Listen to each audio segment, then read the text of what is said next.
Ladies and gentlemen, welcome to the WODCast podcast. I am your host, Eddie Ift, and I am here in sunny Southern California, where I can still see ashes going through the air from our last fires. They were lit by an arsonist. How crazy is that? Anyways, here we are. We're coming down the line. If you don't know about this show, we are we're more than health and fitness. We're what are we? We're health, fitness, strength, conditioning, CrossFit, a lot of CrossFit. But just because we believe that is a good strength and conditioning component to getting yourself in overall fitness shape. I have a great conversation today with Dusty Hyland all about that. Dusty, who is an amazing coach, gymnastics, former gymnastics competitor, and one of the top masters competitors in the past, as long as CrossFit's been around, and also a good friend.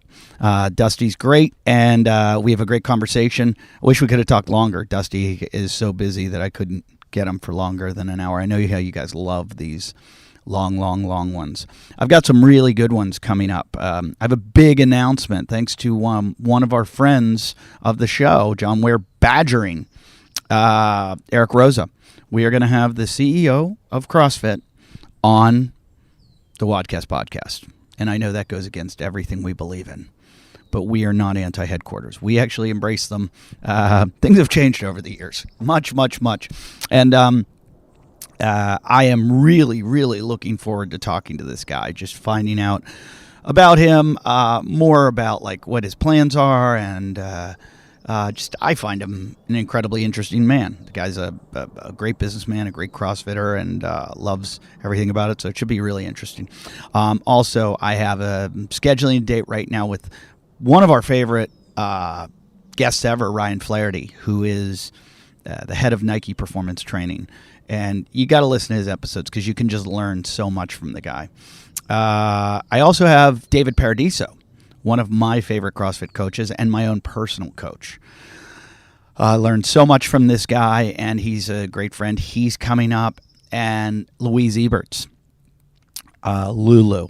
I love this woman. She is a gymnastics seminar coach out of Vancouver, who is just one of the coolest people in the whole world. And my conversation, I could hang out with her and talk to her all day long. So I'm so glad. I couldn't be happier about that upcoming guest list.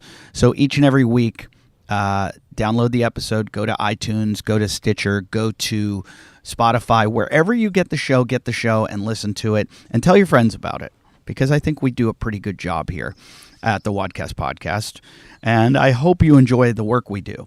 We took a little bit of a hiatus due to I had a family emergency, and I apologize for that. But we are back. We are back. We very rarely do we ever miss a week. I mean, I don't know how many. We're getting close to 500 episodes right now. So let's see. What do we have going on? I want to thank all the Patreons, everyone who donates to this show on Patreon. It's not a lot, but it does pay the bills. So it's great. And if you want to be a Patreon, all you do is go to patreon.com/WODCastPodcast, or you go to WODCastPodcast.com/Patreon. It's on our website. You click through, you sign up. It's $5 a month. You're basically paying $1 per episode, and you're really helping the show going. Because I have bills. I definitely have bills for this show. And you get something out of that. I would say probably almost every single Patreon has gotten something out of it. And I'll tell you what you do get now. You get the 5th episode. That's right. You get the 5th episode.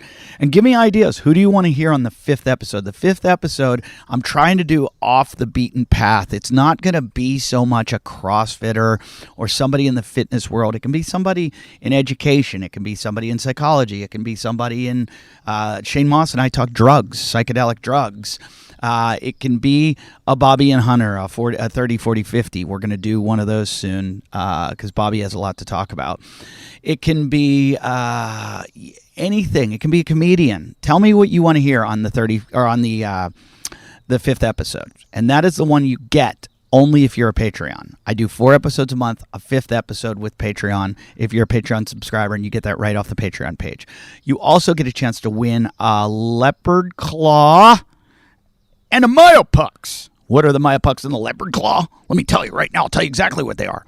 Myopucks is an electronic muscle stimulator that I recommend to every single person out there. If you don't own one, you should have an arsenal. Here's my deal. I think that as an athlete, you should have an arsenal of your own personal rehab equipment. Number one, you need a lacrosse ball, preferably a double lacrosse ball, the peanut. Number two, you need a Myopucks. That is an electronic muscle stimulator that will pump your muscles so that you won't damage tissue, sends an electronic stimulation into your muscles, makes them pump, brings fresh blood to the injured tissue, and then flushes the bad blood out through your lymphatic system. What else do you need? You need a Theragun. It can be one of the other knockoff types that I call them, but I truly believe, and they do not sponsor the show in the least bit. I do like Dr. Jason, who is the owner of the company, a lot, but I do believe it is the best product out there, which is the Theragun. You go test them. You'll see the difference between, it's all about amplitude. Amplitude's the word. Let me see, what else do I think you need? That is pretty much it. Those are, and some Voodoo Floss. Go to, I think the Ready State might have some. Go to the Ready State and get some Voodoo Floss. Those have been my go-tos in my life that have just kept me moving, kept me injury-free. Remember when I used to be injured all the time? Not happening anymore, right? Because I still get injured. I fix it, though. And you should, too. So go get yourself some of these stuff. Best way to get yourself a Myopucks and a leopard claw is sign up as our Patreon. The leopard claw, I forgot to mention, that's a go-to also, because that is a multi-tool that you're going to use to scrape any of your abrasions. Anywhere that you feel like, or adhesions, not abrasions. You don't want to do that. If you have adhesions, if you know what I mean, it's like your fascia, which is between your skin and muscle. If it gets like gunky and junked up and the blood flow is not going there, I always get it with my elbows. Where else was I just thinking I need to hit it? My ankle. Anywhere you feel tight, you can get in there with one of these things. There's tons of videos online how to use it. But again, donate to the Patreon and you will get yourself one. Now, I am going to look and see who our winner is of our Patreon. This might take me a few seconds. So if you want to hum something, you can hum it. And listen, here's the big thing. Every once in a while I get emails from people saying, hey, I didn't get mine. I apologize if you did not get it. The best way to get it, send me an email with your email. Send it to WODCastpodcast@yahoo.com. Say, hey, I didn't get my leopard claw or my Myopucks. And then I forward it over to them, and then they take care of it with you. So it's out of my hands, then you guys get it. Let's see.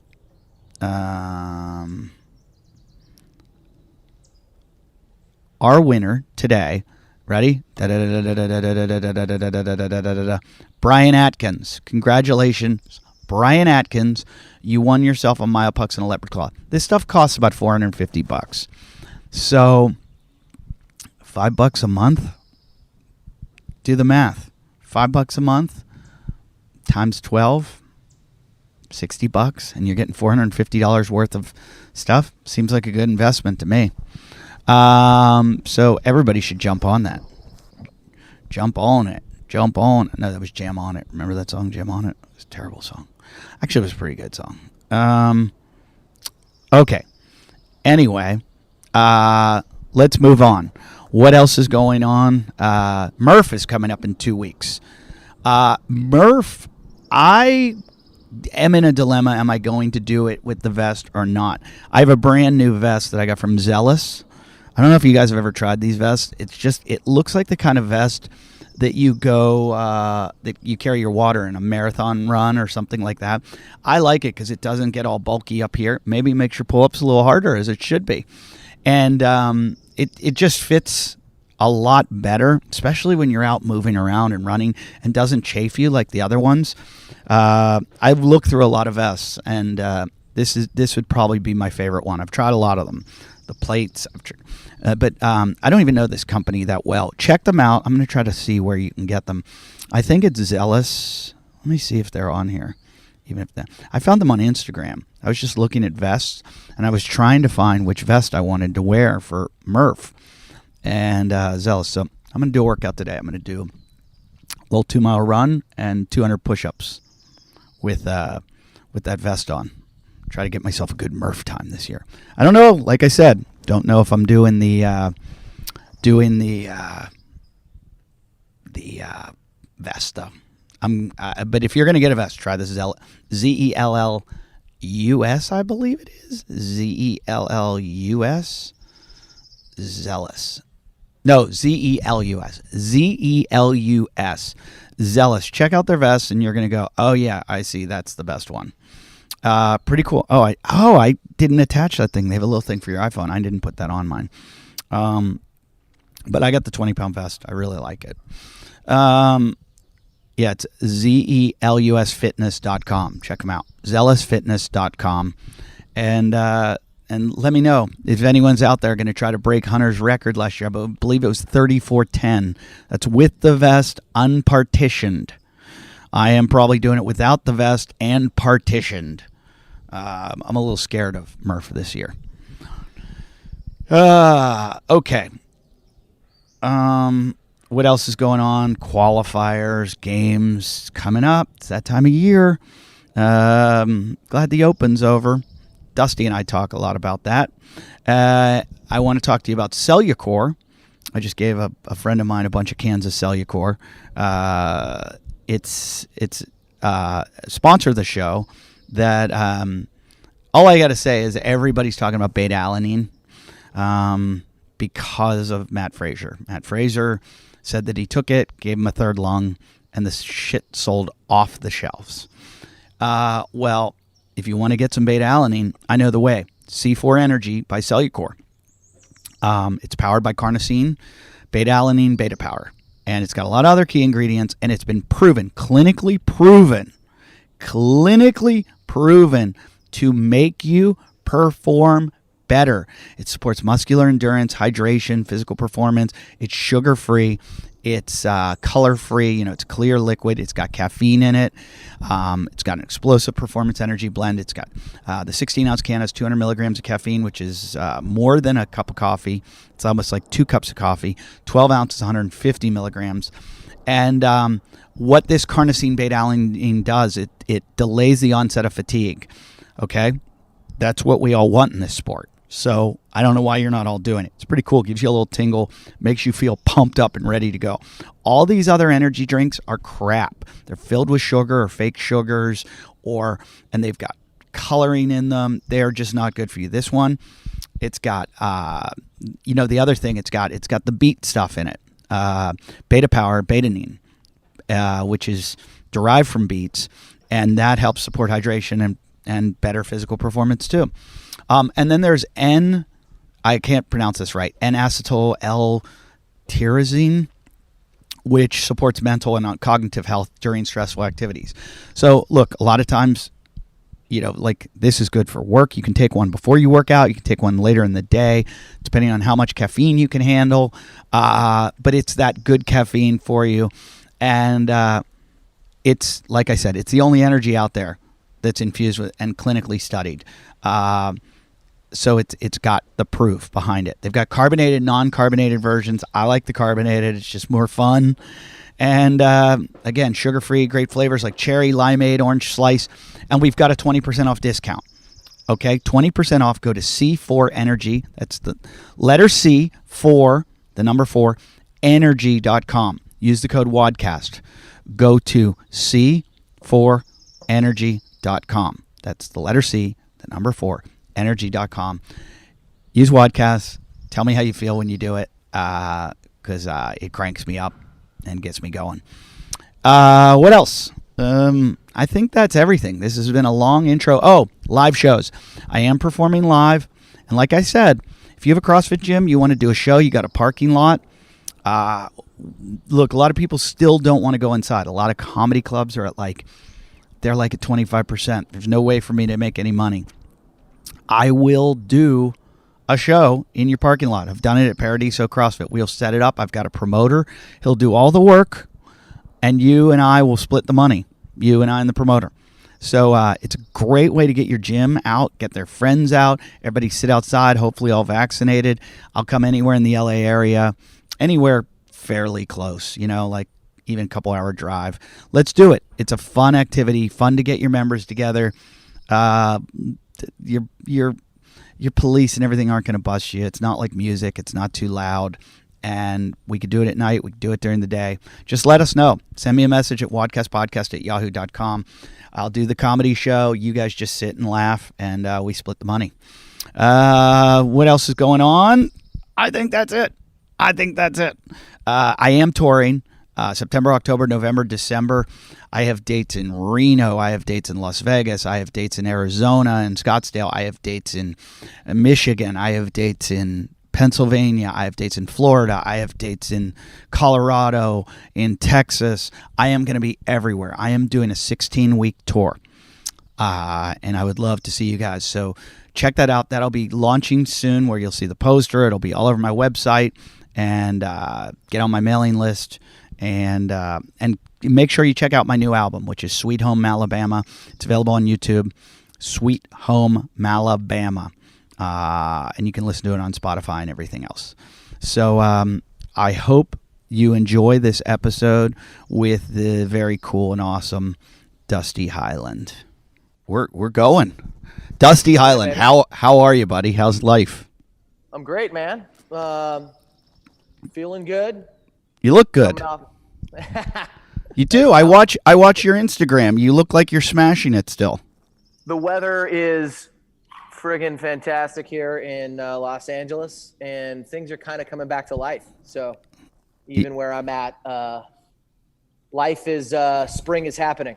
Yeah, yesterday was some good news coming out of the White House, telling us all we can basically take our masks off, which is good, but it's also scary. It's like, when they say science tells us, now I'm starting to go, do they just make this shit up completely? I feel you.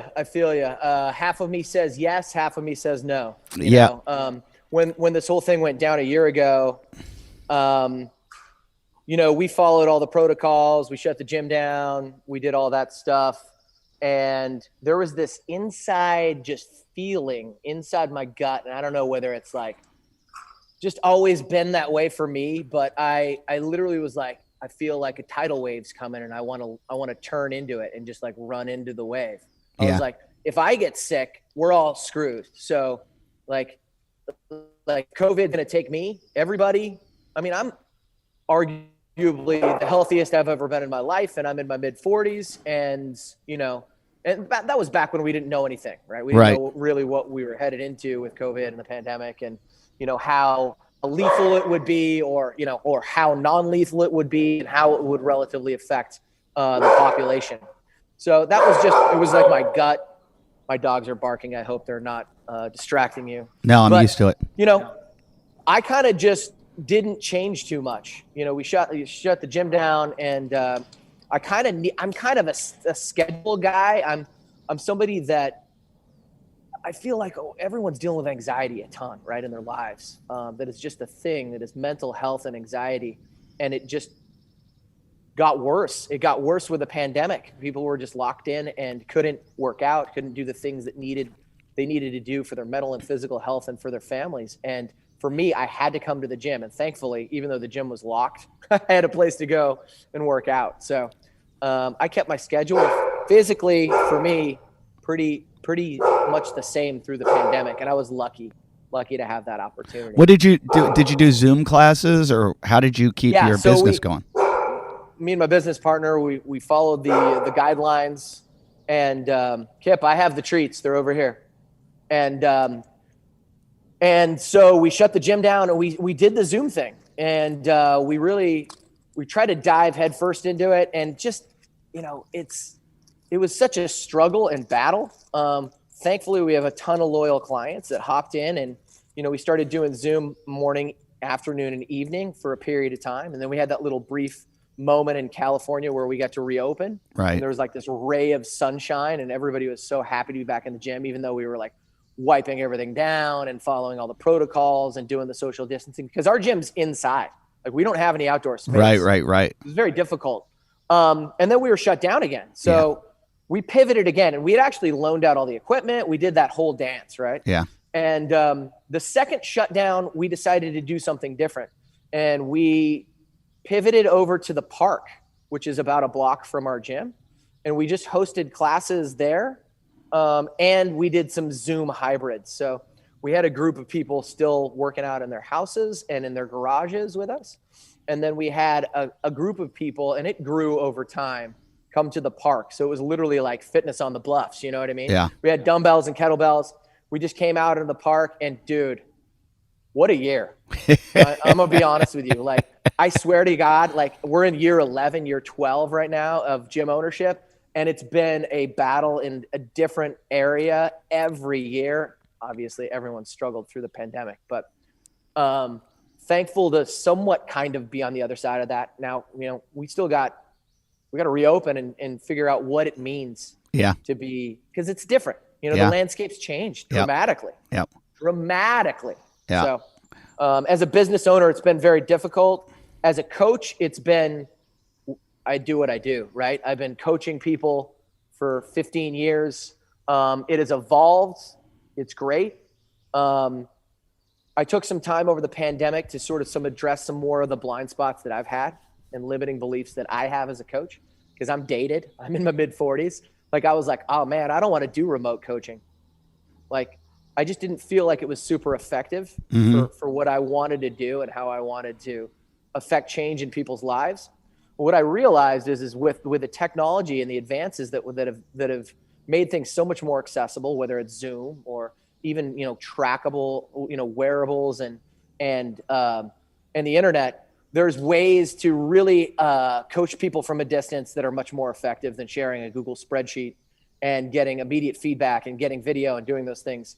And so I relaunched some of my one-on-one coaching, and I've been selectively working with people not only here in Los Angeles, but in certain areas of the country that are looking for real effective transformative coaching, strength and conditioning. Just all depends upon what their goals are, but primarily they're former athletes. So like most of them are guys, not just guys and ladies in their 40s, moms and dads that don't have time to go to the gym, that have a background in collegiate athletics, or used to go to the gym and have now kind of lost their way. I mean, with the pandemic, it's crazy, but it's been a really cool adventure. Well, you're making me feel bad. I just lay on the couch for 13 months, and the thing about that, we had all this time, right? So it's rough. But I was doing a bit on stage about it last night, about how it's been like, I don't know, since March of 2020 that I worked really.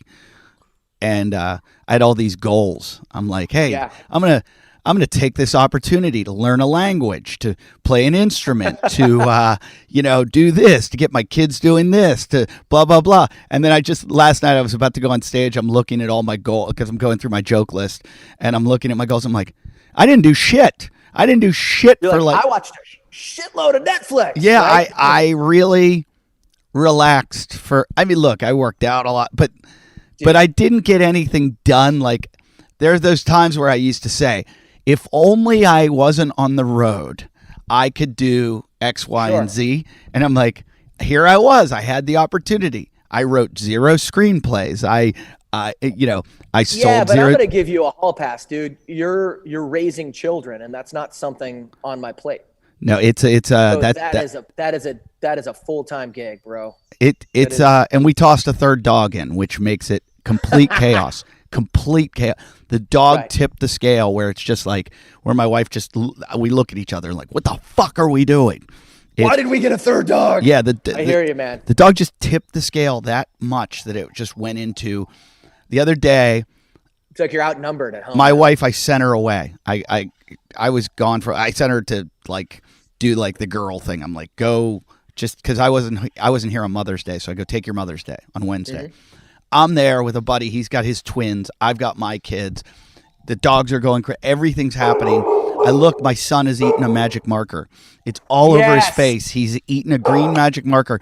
I take him into the bathroom. My daughter's got her pants around her ankles, and she's going, Dad, my butthole's all red.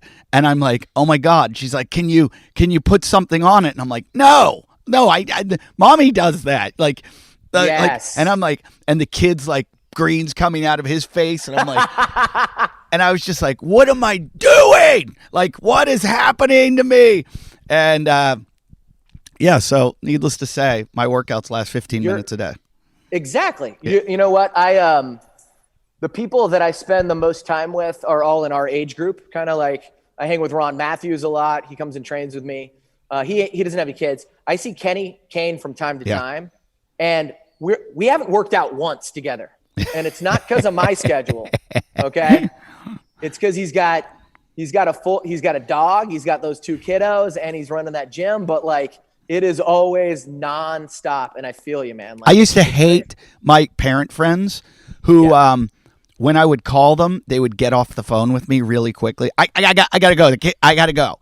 Yeah. And I was like, no, you just say to the kid, stop, and you do what you do, or like, let the kids play, and now I'm that guy. I hang up on people. I would not even say I got to go. I just hang up the phone and run to the This could conceivably be the shortest podcast we've ever done. Yeah, my wife is really, this is about the one thing where she lets me go, but I still am watching out of the corner of my eye. I see my daughter right now, and I'm like, what's she up to? What is going to break? I know there's a dog behind me somewhere, probably chewing on a rug or, yeah, it's been really hard. But, like, and my business, the government wasn't too nice with. They weren't like, comedians, we need to give you billions of dollars because and it was so hard to justify my income and all this different things. And, you know, so I saw that Rosa just posted something about how gyms are going to get $30 billion from the government. Yeah, I've been following that loosely. We didn't connect after sort of all the things that went down in CrossFit last summer, but I'm intrigued by what they've been doing, and in the very least, it's a positive social media post about CrossFit. What about all the gyms that shut down? Like, well, that's the thing, man. Like, I swear to you, we were at the brink of it, right? I don't know. There's no coaches at my gym. Right. Yeah. Not anymore. Yeah. And not because I didn't want them, or not because we didn't value them 100%. Right. Just couldn't. Just literally, there's no financial way for us to make it happen and survive. Was your landlord forgiving? No. Not in the least. No. And we got some help, but like it's crazy, right? Los Angeles is nuts. And so many people have left LA and left California, not just because of the pandemic, but just because of the economics of living here. Yeah. So, it was twofold. And we weathered the storm, and the storm is definitely not over. Yeah. It's definitely not over. Things are picking up in the gym and people are coming back, but we need more people to come back. Yeah. Yeah. we need people to trust, that it's time. Because it's also, you need to come off. Right? Let's be honest. A CrossFit business isn't like this giant money maker. And so the baseline is here. Yep. Then to, knock the legs out, and all of a sudden it's like, okay, so now we have to make it back to that baseline. It's hard. It's a struggle, and it's a real challenge. CrossFit itself, I think, has to overcome. And I don't know because I'm not an owner, but I don't know how much CrossFit as HQ was there for you guys to say, hey, here's what we're going to try to do, or here's what, and plus they went through their whole thing, with yeah. I mean, I'll be honest with you. In the last 10 years, they haven't, the affiliate community has been a community, but we haven't gotten, a thing really or too much interaction with CrossFit HQ until the recent switch and change this past summer. There's been some things. There's been some more things coming down the pipeline and better communication. And, I'm actually very optimistic with the changes that I've seen. We did get some support on the affiliate front with our fees and what have you. And that was nice. Mm-hmm. It was really supportive of them. I like what's coming out of the Eric Rosa reimagination of CrossFit. What I've seen with the Open, I was like a wait and see, right? I've been doing this so long as you have, but I went through the Open. Obviously we didn't have anybody participate. So I was the only one that participated at our gym. But the 3-week Open was really good. Mm-hmm. Yeah. It was the right length. Yeah, I agree. I wouldn't necessarily love the workouts, but they were good too. Like the whole thing, the way that it ran was so much better in terms of attention span, in terms of athletes not doing multiple workouts over, feeding into some sort of negative competitive mindset that we just don't need to foster. It seemed more inclusive, and it was over quick. And it was over. Those workouts were fucking hard. And they were hard, right? They were hard. So fucking hard. I'll be honest with you. Like that was one of the first times I never redid a workout at all.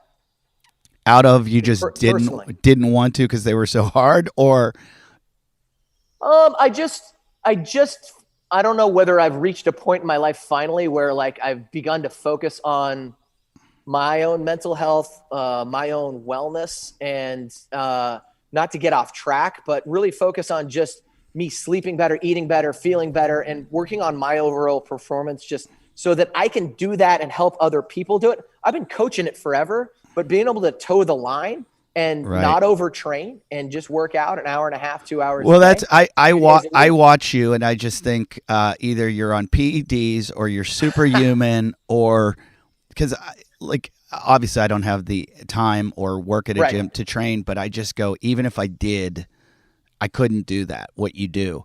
And I know you're a former gymnastics, star and this, this kind of comes right to you, but I just don't know how you're not in pain all the time. I look at how much you're lifting heavy weight like that. And whenever I try to go heavy and consistently heavy, all the pain just starts to build up where I can't walk around. I'm just walking around in massive pain. And I think my cortisol is probably elevated and all kinds of things are falling apart in my life. And now I do really weird workouts and switch it up constantly and try to days, it's very rare that I work out 2 days in a row. I mean, lately I've been doing this thing. I've been just doing 100 push-ups straight and then run a mile as fast as I can for 10 days straight. 10 days straight to see how fast I can get it. That's cool. And that's great. It's weird. It got faster after 5 days, and now it's kind of getting slower, which is showing me that I can't. I need rest. I need absolute rest. One thing, I don't mean to cut you off at all. I think that you're a high stress guy. You've been going a million miles a minute ever since I've met you. You're doing your stand-up stuff, and I'm sure that created more anxiety because you couldn't do it over the last year. Yeah. But then you're raising a kid and you got all these dogs and this podcast and all that stuff. I can fully relate to that. And I think that the biggest thing for me was I got help. I got a coach. I got somebody, and he's just my buddy, but I got somebody to make sure that I wasn't over programming all the things that I like to do. I know that sounds silly and it sounds simple, but the training for me, and I know you watch Instagram, and the only thing that I'm posting is some weightlifting, some lifts, but I spend the majority of my time doing aerobic recovery. I spend the majority of my time on the rower, the bike, the assault runner. I don't run too much outside. It's hard on my joints. But I do in short intervals. And then all my lifting is, 10-minute technique-based training. And I rarely get up to 95, 90, anything over 80%. I don't lift, and I don't do multiple reps. Now, if you go back in my Instagram, you'll probably find, a 3-rep touch and go clean, but I'm not doing heavy barbell lifts in Metcons that much. Mm-hmm. As we periodize and get closer to competition, we'll pop those things in, but it's one and dumps. So it's only the pull from the floor, and that's saved wear and tear quite a bit. Yeah. I spend less time doing any type of kipping whatsoever. I'll post up 35 chest to bar pull-ups, but I spend the majority of my time doing strict work. stabilization exercises, bodybuilding work. And that is the majority of my week. And the only thing I post up, because it's fun, I post up a lift, because I'm not going to post up my 6 250s on the rower with a minute rest, and then I rest and recover 3 minutes and I'm trying to hold a pace. Like, nobody wants to see that, and it's boring. But those are the things that have actually helped and improved my life, my rest, my sleep. And then I begin to monitor sleep. It's very difficult when you're living a life like you are, where stress is high, sleep's all over the place, and then you never get into a flow or a rhythm. And I'm not saying that it's easy, because it's not. No, it's not easy. But if you can find a schedule that works, and it's got to be difficult being a father, I commend you a million times over. That's what I'm seeing with my clients as well, is that they're not creating space for themselves. They're not getting time to recover, and they're not sleeping enough. And so the returns in the gym just aggregately get worse. Right? Yeah. And we want gym. Most people want to go to the gym because they're stressed and they think they're going to de-stress there. But it's stress. So you're adding stress on top of stress on top of stress. Well, the one thing I definitely outlawed out of my life that I think anyone in my age group should do is, it used to be if I woke up and I had 4 hours sleep and had to catch a flight later that day and blah, blah, blah. And I was like, oh my God, I got to get a workout in right now before I get to the airport. It was like, I have to get that workout in every day or 3 days on, or whatever it was, whatever I was programming. Now it's like, if I wake up and I only have 4 hours sleep, I go, oh, can't work out today. Just can't do it. I did not get the rest. I'm not resting a lot. My workout's my reward. I get to work out because I rested. If I don't rest, I don't get to work out. So like, if I get a bad night's sleep, sorry, you fucked up. You're not allowed to work out, because it's just detrimental. Oh no, it's that time again to talk about Eat the 80. Eat the 80. It's the greatest food in the world. I just sent some Eat the 80 to a good friend of mine, to David Paradiso. I was like, David, you got to try this stuff. It's the most awesome food in the world. If you're doing one of those meal plans where you have meals sent to your house, look no other place than Eat the 80. Don't go to anyone else, because once you eat the 80, you're going to say, oh my God, this is the most delicious food I've ever eaten. And oh my God, it's like Whole30, it's paleo, it's this, it's that. They use the most simple ingredients, and somehow they do it perfectly. I talk a lot about the chicken dumplings, but the beef stew is awesome. The scrambles are all great. The breakfast scrambles, they have add-ons. You order it, and a few days later or a week later, it's at your place. They're fair. They're reasonable in price. Like, they're not cheap, because they have really great, incredible quality ingredients. So you're not. This isn't going to be the cost of In-N-Out Burger, but it's also not expensive. It is very reasonably priced, and the taste is out of this world. I have never, ever had one that I don't like, and there's like 30 different ones for the month. It's so much fun to just go on and pick. It's like, oh, I'm going to eat a different meal every night. And I eat them so often because it's hard. It's hard for my wife to cook 3 meals a day. It's nice to just have at least one for every day and just get those extra calories and really good macros, because it's got the protein, it's got the carbs, it's got the fat, it's got everything you need. They also do something for gym owners. If you're a gym owner or a coach or a trainer, and one of the hardest things is getting your clients to eat well. And diet's like more important than exercise even. And you want to see results, get them eating healthy. Well, this way you can prescribe to them what they should eat, and then you can monitor what they're eating. Here's the best part. You get a kickback. That's probably a bad word. I probably shouldn't use that. But you do. You get credits at info. If you go to info@eatthE80.com, info@eatthE80.com, you get credits, and they will, or just go to eatthE80.com, go to their website, and it's EAT80.com. Oh, wait, I messed that up. EATTHE, eat. I'm going to make sure that, you'll find it if you Google it. EATTHE80.com. If you go to eatthE80.com, which I am right now, and I'm just looking at, oh God, I want to order right now. Oh my God, there's so many good new ones.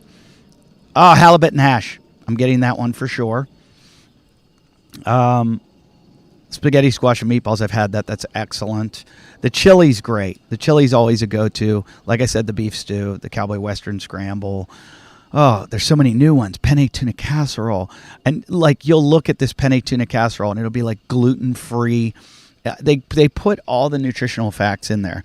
Gluten-free penne pasta, tuna, snow peas, sour cream, red bell pepper, whipping cream, yellow onion, mushroom, gluten-free breadcrumbs, Parmesan cheese, olive oil, honeydill carrots, honeydill olive oil, sea salt, black. Like that's all it is. It just tastes delicious. And they're packed with protein. I got to stop talking about it. They don't pay me to talk about it this much. That's why I just love it. But so if you want to get a hold of this program and be involved with Eat the 80 and get free credits towards food as a trainer or coach or whoever, you're going to email them at info@eatthe80.com. That's info@eatthe80.com.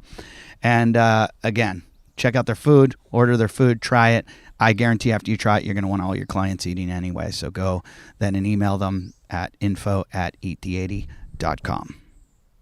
I'll tell you what happened about a month ago was I was on a 3-on, 1-off, 2-on, 1-off kind of traditional training cycle where I was working out 5 days a week. And again, like I'll say, Mondays I would do a little bit of Olympic lifting, and then I would do some sort of MAP training where you're matching aerobic work to some mixed modal work, and it would go back and forth with rest. Tuesdays are purely aerobic capacity work and a little bit of gymnastics. Wednesdays I get back under the barbell, usually do some posterior chain stuff and some functional bodybuilding. Thursdays are rest day. Fridays lifting. Saturday's a big day. Usually I do some CrossFit. Sunday's a rest day. I was watching my whoop and I was watching my sleep decline and my stress raise. And I was on the borderline of just like not feeling great, not recovering, not feeling good. So we just switched it up. And this would have freaked me out. I switched it up. I just work out 2 days and then I rest 2 days. And I work out 2 days and I rest 2 days. And I did that leading up to the qualifier. And I recovered. I got an extra day rest. I mean, it's silly, right? These are the things that having an extra eyes on my programming and tracking and looking at the facts of what's going on, it was easy to go, okay, let's make a pivot. And I've done this so long that I wasn't scared to do it. And it led me into the qualifier last week, which, I did the qualifier last year. I qualified back to the CrossFit Games and then they canceled them. Right. So which that was pretty happened. shitty. I finished 4th in the qualifier and they were really good workouts for me because anything with gymnastics obviously is a strength for me. Right. Did you end up doing that Masters competition that those guys do? So I did an online competition instead of the games middle of July, which was cool. It was actually the first time that I'd ever had to do a competition how they did the qualifier this year, where they give you a window and they give you 2 workouts and they measure everything out and they require a video and all evidence and proof. So it was a great test right in the middle of the pandemic, which was really weird. Yeah. Just came in with my wife. We did it just because I wanted to feel like there was the end of the season last year for me. As an athlete, you still kind of want that. Yeah. And it went really well. My training worked. So anyway, walking into the qualifier this year, the workouts weren't as great for me, but I loved the setup. I think it was great. It was just like the quarterfinals. I don't know if you paid any attention to how the games ran it. Yeah, but I did. They released all the workouts and then they gave you a 24-hour window to do 2, and then 24-hour window to do 2, and then they had 1 workout remaining, and then they only updated the leaderboard every 24 hours or 48 hours, and I could only do each workout once. It was like finally my brain was put to the side and I could just squarely look at a workout and say, this is what we're going to do. This is pretty much your shot. So either you're fit or you're not. Employ your strategy and go get it. going back to the rest thing. When you were doing gymnastics, when you were in your collegiate days, Yep. there wasn't much rest, I assume. And dude, I was in my 20s. We were working out 4 hours a day. I would, in the off season, we'd be out and partying and doing whatever till all ends of the night, often. But see, in track, there was a lot of rest. I remember, and so I took that with me to CrossFit and kind of threw it out the window.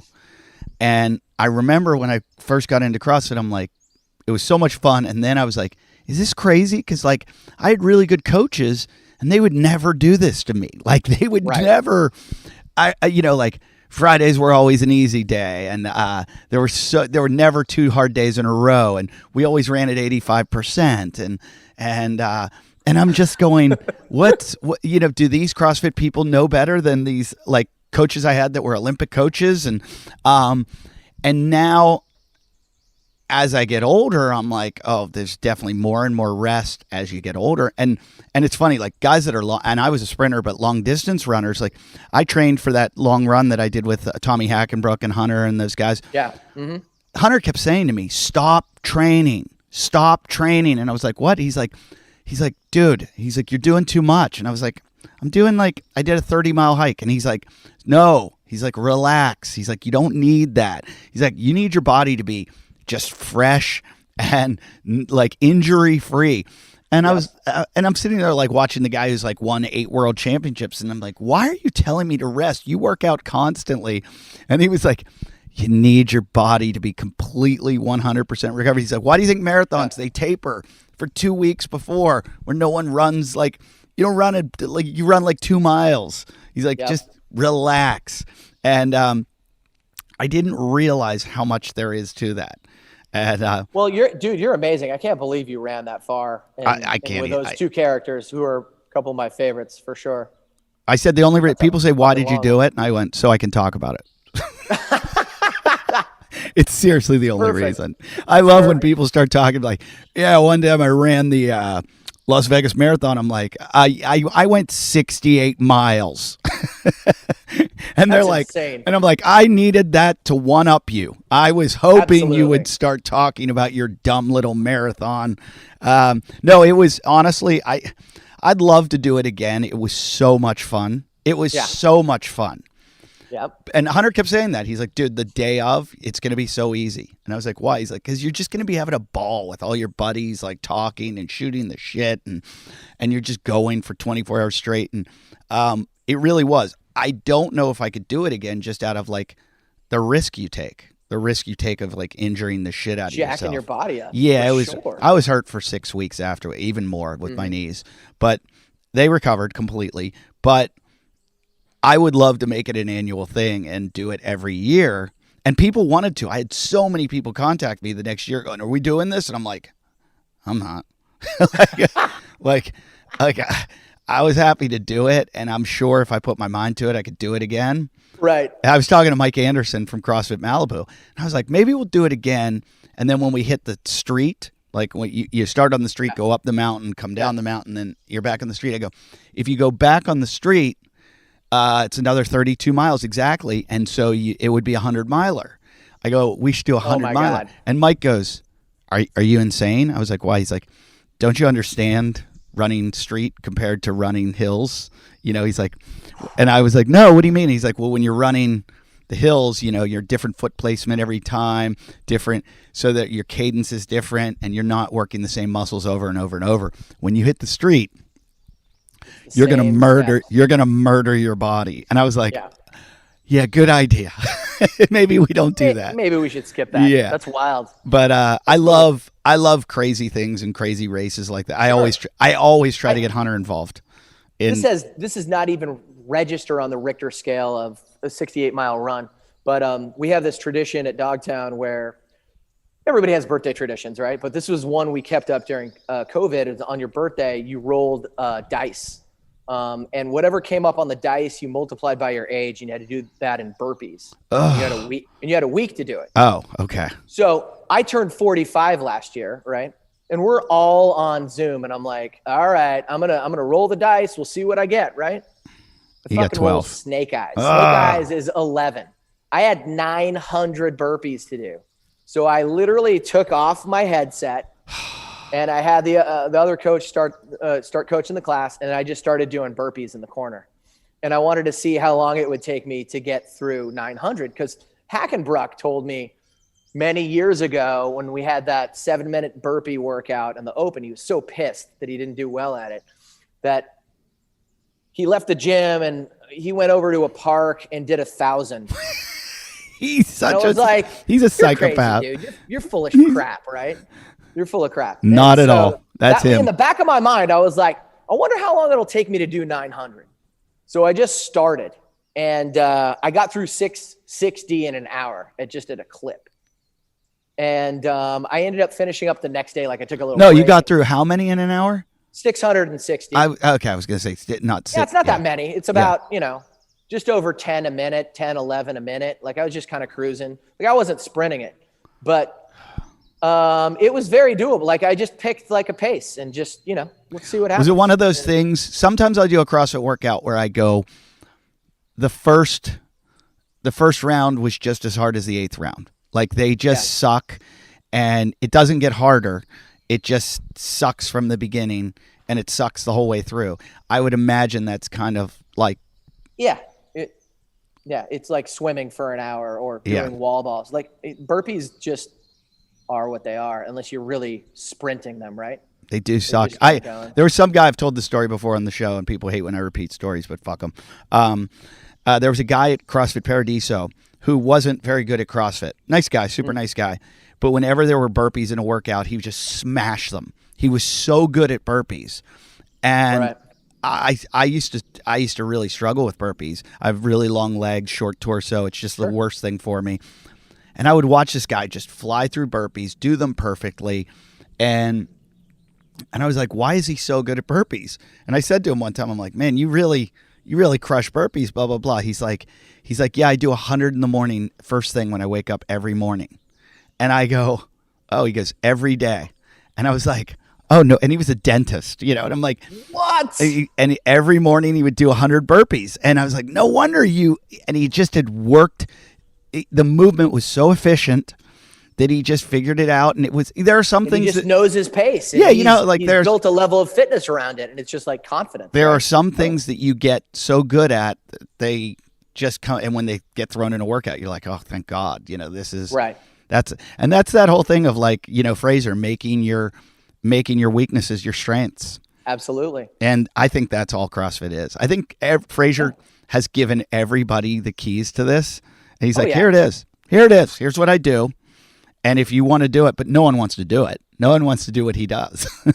And that's what's so amazing. And I think that's why I continue to marvel at, the work that a lot of people are willing to put in, is that it's not remarkable in and of itself. It's not like you're watching an amazing basketball, or watching Steph Curry hit half-court shots, which is a skill that he has honed in and of itself. I mean, he's got an excellent shot, but he does the work to be that good, and it's natural ability and hard work put together.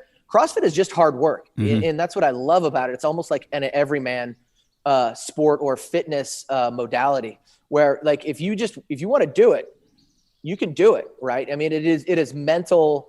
It is checking the mental box. It is building yourself up from the floor up, and developing the skills, because people can learn how to weightlift, and you can learn how to weightlift anywhere if you put in the time, right? But it's the effort. It is the mindset and the ability to push your body, and also be regimented in understanding what your limiting factors are, and resting enough and understanding how training cycles definitely. It took me a while. I mean, honestly, from the time I started as an athlete as a kid, I wanted to be the best at whatever I was doing. And at age of 13, anxiety kicked in, and I was a gymnast, and there was a lot of pressure on me at national championships. And I remember this to this day, like sleeping and not being able to sleep the night before the competition, stressing myself out to the point where I wasn't mentally prepared, and I would make a mistake here or there. And what I realized was that nobody was there giving me the guidance that I needed to get through that anxiety. Because anxiety is a limiter, or it can be something that can promote you to the other side of the pond, right? And it's how you process things. So that mindset is a huge component to coaching people, whether you're training for the CrossFit Games or you're just trying to get off the couch and get back into shape. It's what drives you. It's like what motivates Eddie If, right? I think we all know. Yeah. A sheer amount of crazy. It's totally insane. I'm absolutely insane, and I'm sure of that, and my wife will testify to that. Yeah. Now you got me off track. I was thinking something you said there. You're at what are you, at the bottom of the age group now? No, I'm 46. Oh, my second year in. 45 second year. So that's still good. You're still at the winnable year. It's funny when you get to the top of that age group. It's so funny how you see the difference. It's crazy. You just start getting knocked off. I never thought that age would be a limiting factor. I was like, it's bullshit. It's all in your head. It's blah blah blah. And I'm just seeing it with the how fast I run a mile, like how slow it's gotten, and it's so fucking frustrating. Like, so frustrating. And I can't figure out if it's my VO2, if it's my lactate threshold, if it's my strength what is it? And I'm like, I don't understand this. Sure. And I'm starting to kind of freak out about it because how slow it's gotten compared to 10 years ago I ran a marathon at the pace that I'm running 1 mile now. And I'm like, that's wild. And I'm like, this is really scary. I mean, I would lean towards spending more time on the rower. Yeah. It's easier on your joints. It's highly technical. I know that sounds so boring, but you can get really efficient rowing, and then you can really work on your aerobic capacity by doing intervals on the rower alone. And I bet you it would actually really help your running. I think the truth is that I never work on my aerobic capacity. I work on my there it is. I work anaerobically. All the time. And it was when I did the 68 mile, I was always aerobic, and it was like, oh, this is what people do. Right. Exactly. And I had to go back to like walking because I read an article about Dave Scott once, who was like a great triathlete, and how he started doing heart rate training. And he went back and he realized that he was always working out at a super high heart rate, and that he was bonking. And so he was like, I'm going to go try to work in my target heart rate range. And he said to get there, he had to walk. And he was like, I can't walk and be this top level triathlete, but he had to figure out how to get that aerobic capacity up, like get his speed faster and keep his heart rate down, and just work it. And it was so slow and incremental, but eventually did it. And I'm like, I'm one of those guys. I'm like, I don't have the time for that shit. I can't put in like. But that is your limiting belief, 100%, Eddie. Sure. I mean, like, I'll tell you what. Like I said, I cut my training. My training 10 years ago was 4 to 5 hours in the gym a day. Now it's 1.5 to 2 hours, and I'm not BSing you there. Yeah. And if you look at the quantitative data of like what my bonk heart rate is, it's gone up from 150 to about 160 that I can hold for 20 minutes straight. Now, here's the deal. Do I have movements that I suck at? Yes. Okay. That I still aren't great at? Yeah. And I keep working on those. But guess what I don't do? Loads of gymnastics. Not really, right? Loads of heavy deadlifts or barbell complexes. I do just enough to keep my numbers where they are or slightly improve. And I spend the majority of my time doing aerobic work, functional bodybuilding, and again, targeted Olympic lifting and strict gymnastics. And that's it in a nutshell. And then the recovery is the biggest component. Yeah. How scary is it? I work out at about sometimes in the high 160s, but a lot of times the high 170s. We're all different, right? Yeah. I can go higher than that for shorter periods of time, but to lengthen the workout out. So if it's a 30 to 60 minute workout, I can still hold that for a long period. My problem is, though, that's not impressive that my numbers are that high because my performance isn't that good. And that's my complaint. I showed Kenny the other day. I was talking to Kenny Kane. And I said, Kenny, I'm running a mile as fast doing sprint the straights, walk the turns, or like jog the turns as I am consistently. And it feels better than if I run it consistently. And I said, what does that mean? And Kenny said something like, you've always been kind of an anomaly physiologically. And he goes, and every other way in life. So he's like, you're tough to explain. But you're Hunter, a comedian first, okay? I know you're competitive. Hunter was talking about it, and he's like, there's guys that have run marathons like that, where they'll run 200, walk 200. And I'm like, I think I'd rather do that. I think I'd rather sprint 200, walk 200 than run the whole thing. That's insane. Yeah, I don't know why, because I recover very quickly after a sprint. But we should zoom in Chris Hinshaw. He'll have an answer for you for sure. He would, and I think I've talked to him about this. Right. But I was going to talk to you about your anxiety before an event. I used to get the same thing. Like you sleep 3 hours before a track meet, and you go there completely. But you're young, you're wasted. It doesn't matter. You're so focused on it. And mine was short. Like mine didn't require. Sometimes it did for the 400. But I've been reading Matthew Walker's book on sleep. And he talked about all the athletes, like the studies they've done with like NFL football teams, like finding that the team that was on the road that didn't get a good night's sleep if they flew in the night before would lose like 75% of the time. And like Vegas had picked up on this, like the gamblers knew to bet against the traveling team. And they had to, then the NFL Players Association like buffered in a day for them to recover because losing that night of sleep. And it's funny, I see it with athletes all the time. They're just too jacked up and too excited. And it's like, you're screwing yourself. You do all this hard work to get to this event, and then you don't sleep the night before. Right. Right. It's like, you should treat that night of sleep like that's the competition. Because if you can come in well rested. For me, that was the competition was, can I mentally stay in the framework that I've built out in my training throughout the qualifier weekend and not stray from the things that I do on a regular basis that keep me grounded? That's a pro, though. I mean, that is what you established there is, people always say to me, do you get nervous doing stand-up? And I'm like, no, not anymore. Not at all. And they go, even like a big show. And I'm like, no. They're like, no matter what it is, it's just like if I'm performing it for 50 people at Mavericks Beach Club like I did last night in San Diego, because it's just, I've done it so many, and I used to wonder about like professional football players, like the quarterback, the last second of the game, you've got to throw. How do you not choke? And you just do it so often. It's just the next play. It's another play. So I assume, you being as good as you are at CrossFit, that's just what happens by the time the competition comes around.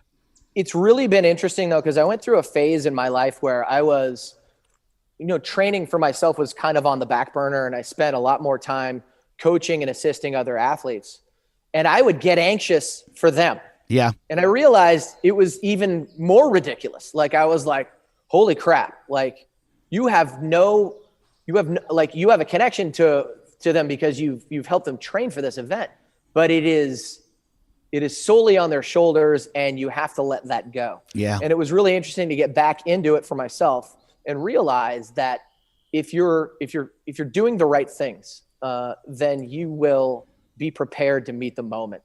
And the moment may not mean that you qualify or succeed in whatever you're doing, but you can perform to the best of your ability and be confident and happy in that. And that is in a nutshell, right? Like what I would define as success. Yeah, I had a mentor teach me that once, because when I was getting ready for my Comedy Central half-hour special, which was like a big deal at the time because it was kind of like your breakout where the whole world's going to see your special. I kept saying, what if the audience sucks? What if this happens? What if that happens? What if I don't get this? What if I have to go on too late in the show? What if? And he kept going, stop. Everything will be perfect. He's like, you've done the work. You've done the work for the last 7 years, that now you just do what you've done for 7 years and it'll all be perfect. and you can't worry about all those extenuating circumstances. And he was right. He's like, just do what you do. And so if you put in the work, I mean, CrossFit, we all know, is incremental anyways. Yeah. So it's 100%. You've reached a point where it's like, you're here. You're not going to go too much above it, too much below it. You pretty much. Steve Sweeney, or not Steve Sweeney, that's a comedian. Sean Sweeney told me that he kind of. I said, "Do you think you can win the games?" And he kind of answered it in a way that I was like, "Wow, that's kind of negative." But he said, "I know where I am, and I know how I can perform, so I pretty much know exactly how I'll do." Yeah. And he was like, "There's so much data, and we know what we do that we pretty much know the outcome." And I was like, wow, that really takes the fun out of the sport. But that's why, every year Matt Fraser's going to win. Dude, it's going to be interesting this year. Yeah, I haven't really paid too much attention, to be honest with you. But it seems like it's kind of wide open on that side of the game, right? Yeah, it really is. And even next year's going to be the year, because with Ricky Gerard coming back, right? It's going to be hysterical. The shit that's going to go on the internet with him. Oh my, because he's going to do well. Yeah, I mean, he's an athlete, right? And he's a stud. And I mean, the internet warriors, the keyboard warriors, are already warming up their fingers. They're warming up. They're warming up. I think that it'll be interesting to see this season. I was interested to hear Matt talk about his training, and I wasn't surprised by his 2-hour jaunt on Rogan. I thought it was good. I want to have Matt on this show. We've had him on years ago. Yeah. And I wanted to have him on, but I want to have a different Matt Fraser on the show. I found that boring and guarded. And I did. No offense, Matt, if you hear this. Let me hear the shit you've done. I want to hear what's in the closet of Matt Fraser. I don't want to hear about your training. Anyone can talk about that. But I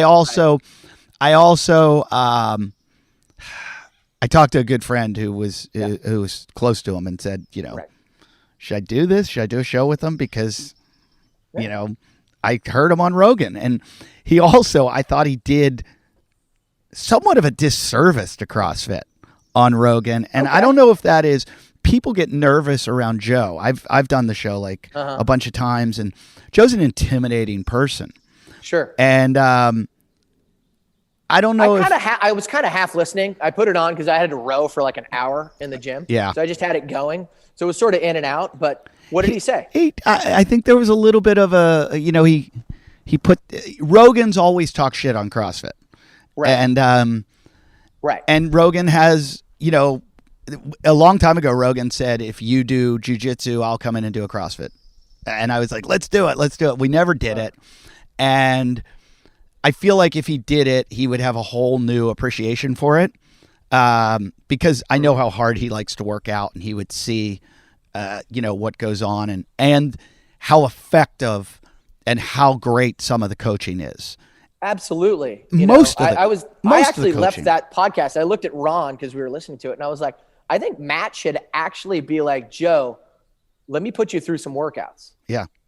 And see what you think, because I think his perspective of CrossFit is from 2010. Sure, right? Sure. That's it. That's exactly the entire sport, and the health and wellness of the community has evolved completely. And it was a bit of a disservice to not only the affiliates and the amazing coaches that are out there really creating change, because it's happening all over the place. And no offense to Matt. I mean, Matt is those greatest, are two different things, right? Matt's the greatest CrossFitter that's ever lived, but Matt trains in Matt's way. Matt's not like I hate to even say this about myself, but I travel constantly. I'm in a new city. I'm in a new CrossFit gym, and I'm doing their programming. I'm not doing my own programming. Right. I walk into the gym and I do what they say. I follow their class. I do their warm up.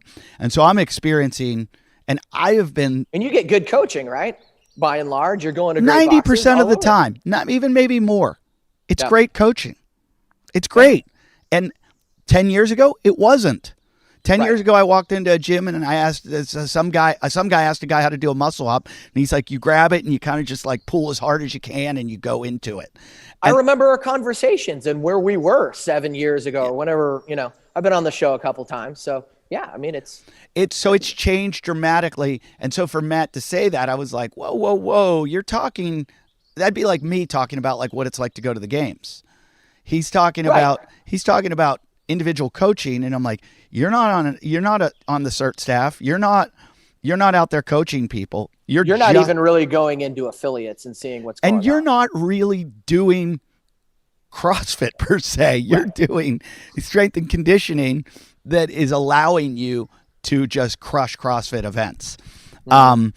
So I felt bad for CrossFit. I was like, this is not a really good representation of.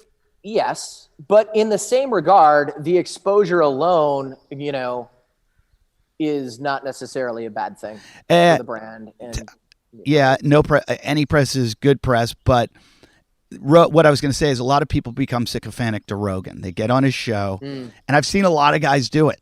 A lot of comedians do it and just agree. I can't do that. Maybe that's why I'm not on his show that much anymore, but I just can't be like, yeah. And maybe Matt was just intimidated, and so he kind of went with, that's Rogan's theory. But for the most part, I was like, oh, come on, man. I see that. I was always I was interested to hear sort of his pathos, and I'd never really heard him talk about his training.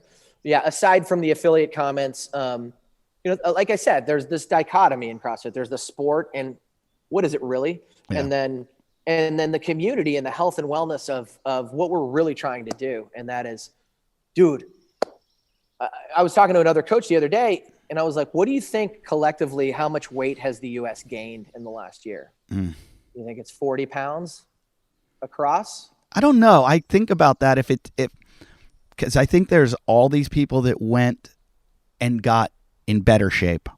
And then I think there's all these people that got in worse shape.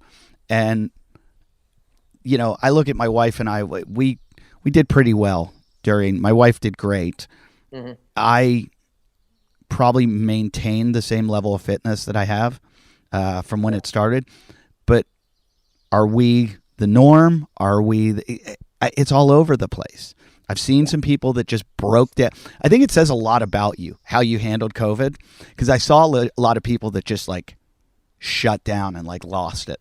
And they just lay on the couch and ate Cheetos and drank a lot of alcohol. Like, saw a lot of friends that like dealt with this through alcohol. Then I saw a lot of people that were like, hey, this is time for me to, I'm going to buy a Peloton. I'm going to do this. I'm going to do that. I mean, you look, the gym equipment has you can't buy it. It's true. Do you see how much Rogue bars are now? How is anybody going to start a CrossFit gym? What's that? How can anybody start a gym with the cost of a Rogue bar? I have no idea. I mean, it's taken me 10 years to amass the equipment we have. And literally, we were at one point, I felt like there was a black market on the internet looking for rowers at one point. Yeah. I feel like people were like selling them for like 2 G's, like used ones all over the country. Yeah. So the rowers, the dumbbells, but a Rogue bar, like a cheap Rogue bar is like $255, the cheap one. And they're going up to like, for the good ones, they're like $600 for a bar that you're going to pick above your head and drop on the floor. I think you just hit the nail on the head. Rogue is the real winner here. Yeah. I don't know how they did it, but I know you're into Olympic lifting. I mean, is a $600 bar going to make that much of a difference in your lift? Well, long story short, I got the opportunity after Lindsay and Val and Sam made it on the podium in 2013. I was lucky enough for them to let me tag along to Ohio, and we did some training out there. And then before Bill and Katie actually expanded even more, they toured us through that facility. And he hadn't even released the Rogue Olympic lifting bar yet. But he showed me he showed us all, obviously. He walked us through the process of how he was vetting Olympic lifting bars and how he was building the new Rogue Oli bar and how it was going to spin just as well as the Alico bar and how the bearings were right and how it was balanced. And I was blown away, Sure. to be honest with you. Sure. And then ultimately I ended up getting one Olympic lifting bar that is my barbell. And yes, I own that. And I've had it for 4 or 5 years and it works perfectly. And I don't need another one, but it was well worth the investment for me. Really? Yeah. I just find that so hard. Like, what do you think if you went into a competition and you have to hit your 1 rep max on a clean and jerk and you've got that bar and I'm not going to say some shitty bar, but just an average bar sitting at, what do you think the difference is you're going to do? I don't know. Again, it's literally like when you're so into something and you want the best barbell in your hands and you lift so much, you might as well go get the best one on the market or the best bang for your buck. It's kind of like, if you're into coffee, are you just going to keep going to Coffee Bean or are you going to end up buying a Breville espresso maker? Well, come on. We all know the difference. Coffee's an easy, like I surf a lot and surfboard fins can get really expensive from like the average fins to like the Mick Fanning ones that I bought the other day. I bought the like top of the line, best fins you can get. And I put them in. And the truth is I'm not a good enough surfer, to know the difference. And I find it hard to believe that, I mean, I know those guys, like if you talk to Kelly Slater, he'd be like, I surf way, but they know their fins and know everything about it. So maybe it's that. But the just for the fin on my bar, on my Rogue Oli bar, is 3 times better than just the standard Castro bar. So you can feel it when you lift with it. When I first got it, Noah and I and his buddy Bijan, they would come over and we would just load the bar up and clean it over and over and over again. It was hysterical. We had a good time. That was back when nobody was following a program. We were just gripping and ripping quite often. That's so funny that like you're that into CrossFit. You're like, try it. Oh, it's so good. Oh, you go now. Like, no, you go. My turn. Let me go. Ridiculous, right? Let me just lift some weight up. But it's true. Yeah. So, I mean, like, again, it doesn't matter to the average person, right? But, it's, I had Chris Duffin. I bought my wife a barbell because why not, right? I mean, she deserves to have the best barbell in her hands when she's cleaning. I had Chris Duffin on the show yesterday, or the other day, and he, has a company that Kabuki Strength, and they make barbells. And they make all these kind of interesting, cool, like trap bars and really cool stuff. And he's a mechanical engineer and he has like two engineering degrees and he designs this stuff.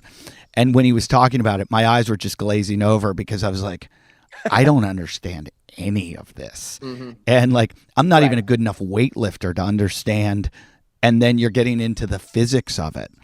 And he was explaining the physics of where you are and the physics of the weight and the physiology of the human body, which together I was like, what are you doing to me right now? Like my brain's melting. Like, stop this talk. And he kept going and I just was like, we're in over my head right now.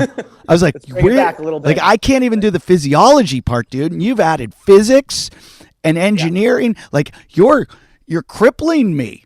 And it was one of those things where because I don't know anything about any of those things, I would have bought anything he sold me.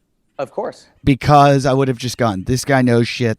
It's like, this guy's like a rocket scientist. He knows how to build a rocket. I'm going to buy a rocket from him. You're going to buy that rocket specifically. And so that's what I assume when it comes to these bars. I just think for the average CrossFitter, which is 99% CrossFitters, they don't need a $600 bar. No, they don't. No, and even $255. A balanced bar that spins, that's good enough. But I'm saying even $255 is a little high for a bar when we're looking at the cost of having a profitable CrossFit gym. Agreed. The whole idea of this was like that you were supposed to have minimal equipment. You could do this in your garage, yes, right? But it's gotten to be, I always say the games really hurt CrossFit because the whole dumbbell thing, like especially with dumbbells cost now. Yeah, when you would give, the workout this week requires a 45-pound dumbbell and the women are using a 25, so you have to have 20 sets. 20 sets of 25s, right? I would love to see where CrossFit gyms, like on there, like a graph of profitability. If when they start to go tick, tick, yes, tick, tick, tick, I tick, really tick, tick. think that had to have an impact. So the first couple things that we purchased, even before we had the gym, was literally 10,000 pounds of dumbbells, 7 or 8 rowers, and then 10 utility barbells and rubber plates, and that was about it. What else did you need? We had plastic rings. We had we made our parallettes at Costco, right? I'm trying to think of the other things. Just use painter buckets to hold anything and everything, including chalk. I don't even use chalk anymore, really. The only good thing about all this is that when you sell it all, it holds its value really well. Truth. And what is really that was the one thing is like, what is equity in a CrossFit gym really? It's the equipment. Yeah. It's, like people try and convince you that, the memberships and all that stuff and it's worth something. And okay. That's a sliding deal, but like you're really buying metal and rubber and stuff. Yeah. Every guy I know that has sold their gym, you're like, hey, how hard was it to unload the equipment? They're like, are you kidding? They're like, it took 14 hours. Yeah, I swear that gym was fucking bare. That's what they all say. There was like a line down the street to come in and buy. People wanted my platforms. Yeah, it's really a used piece of wood. There's that's where the money is. I mean, Rogue has figured it out. I've always said that. I'm like, there's 2 people that have really made money in CrossFit. It's Matt Frazier and Rogue. And a third place is Rich Froning. Oh, well, let's put Glassman up there too. Glassman did better than anyone. That's it. I'm dying. Even in retirement. I'm dying to get him on the show. Yeah. And somebody close to him said that he would do the show. Why wouldn't he? He's got an NDA. Okay. So right. Well, that makes sense. There's gonna be a ton of shit he cannot talk about. Like his Wi-Fi password? Oh God. Oh yeah. What was it again? Wasn't it like big hashtag something like hot tits or something? Something like that. It was something super crazy. Which, again, I mean, I'm so anti-cancel culture that I'm like, that's his password. That's his secret password. Who gives a fuck? That's his, like, he should be able to have anything he wants. And I just, I don't know where you were on the whole thing. I remember at the beginning, I was kind of like, this is kind of funny, especially for what I do. It gives me talking points. Like, right. And then right away, I'd always been anti-Glassman. And as soon as everybody was against him, I was like, you were like, go Glassman. I was like, look, the guy said some fucked up shit. It's his company. He should be able to say whatever the fuck he wants. You also have the right to leave his company if you want, which is what everyone did. Right. It's exactly what the folks did. Did you de-affiliate? So the situation here at Dogtown was a tough one because his tweets and his initial, the way it was perceived through social media was clearly, misinterpreted, and then it just took hold, right? Yeah. And this is hindsight's 2020, but there were a lot of people that were upset. Yeah. And there were people rioting in the streets here in Los Angeles, and a lot of them were our members, and it was affecting our bottom line. Yeah. And it was something that we hold dear to our clients. The respect for them as human beings. We're racially sensitive. We believe in coaching and training people, and they're allowed to be who they are. So 100%, we had to have their back, and it was the right thing to do. Yeah, I mean, I don't fault anyone for what they did. I mean, I had friends that own gyms calling me, going, "What do you think I should do?" And I was like, and my answer was, "I don't fucking know. I have no idea." Like, I was like, "This is crazy, and there's never been any. I've never seen anything like this." So it was a very tough time in this country that summer with a lot of things going on. And I didn't mean to cut you off, but there was a lot of tidal waves and a lot of things coming together all at the same time. And I don't fault anyone for their decision either way.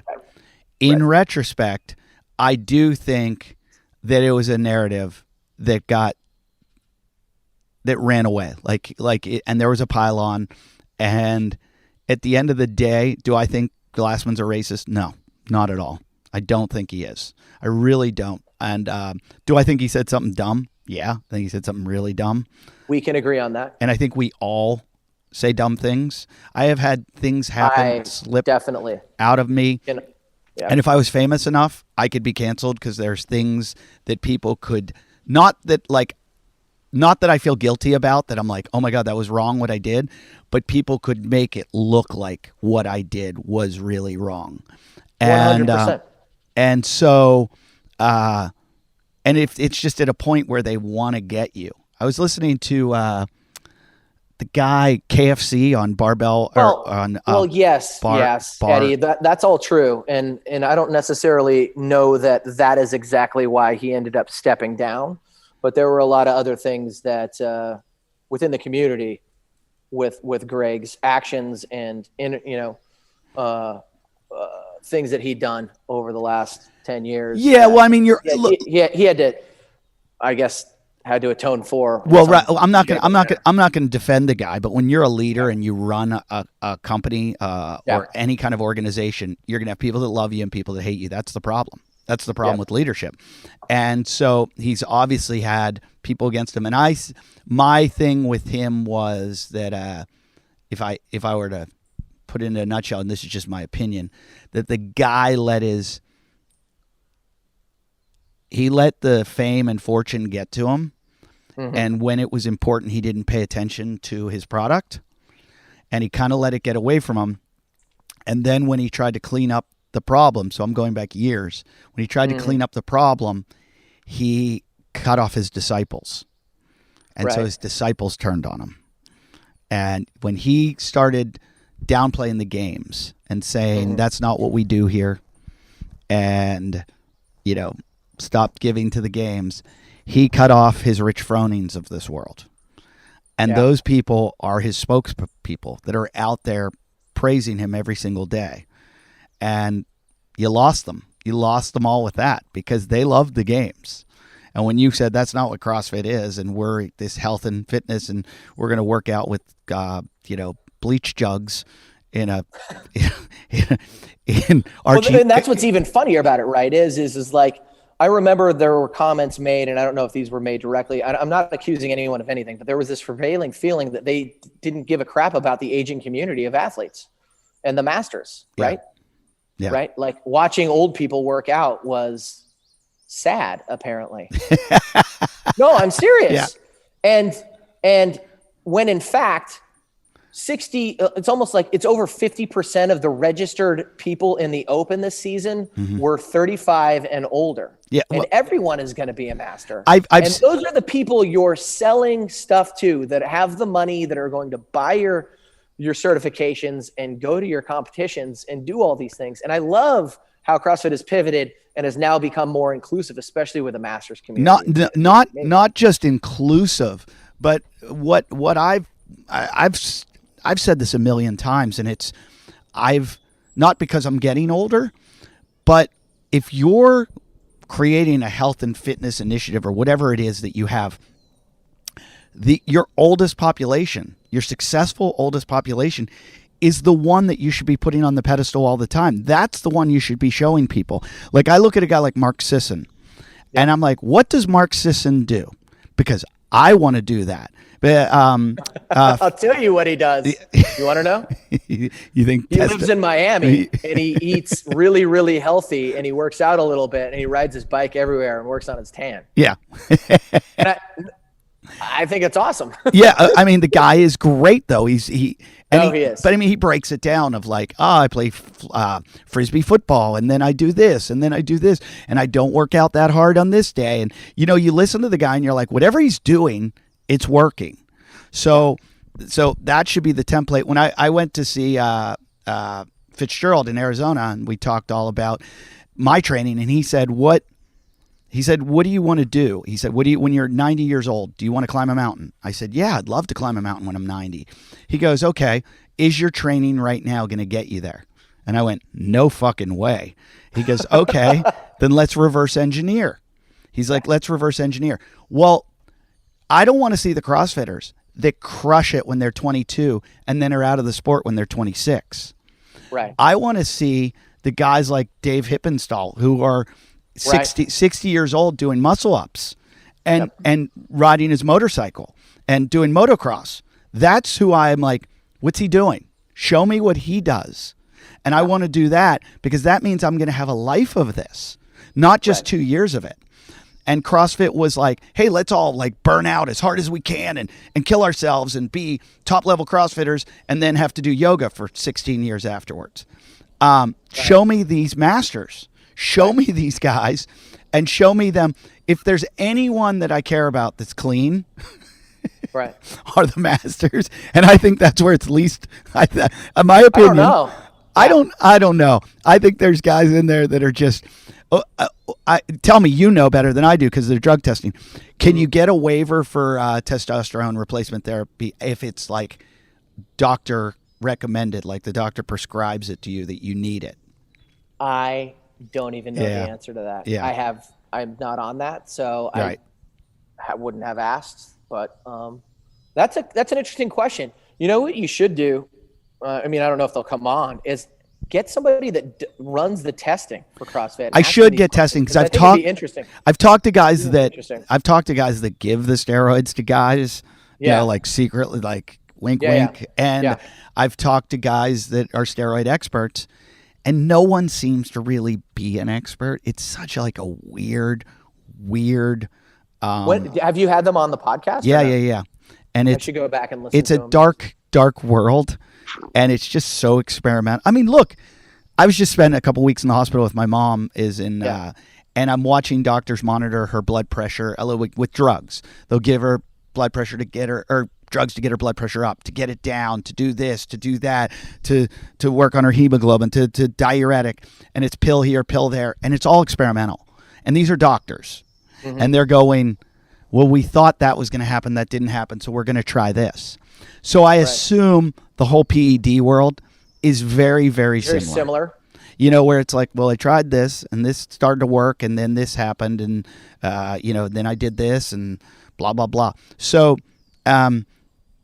But to go back, I commend you being a master. No, seriously, being where you are, the age you're at, and competing. I just think CrossFit as a whole needs to focus more on the aging population and say these are our real winners. Like these are, because this should be everybody's goal: a life of health and fitness, and maintaining it. The fact that you're still doing shit that you're doing now that you could do when you're 20 years old.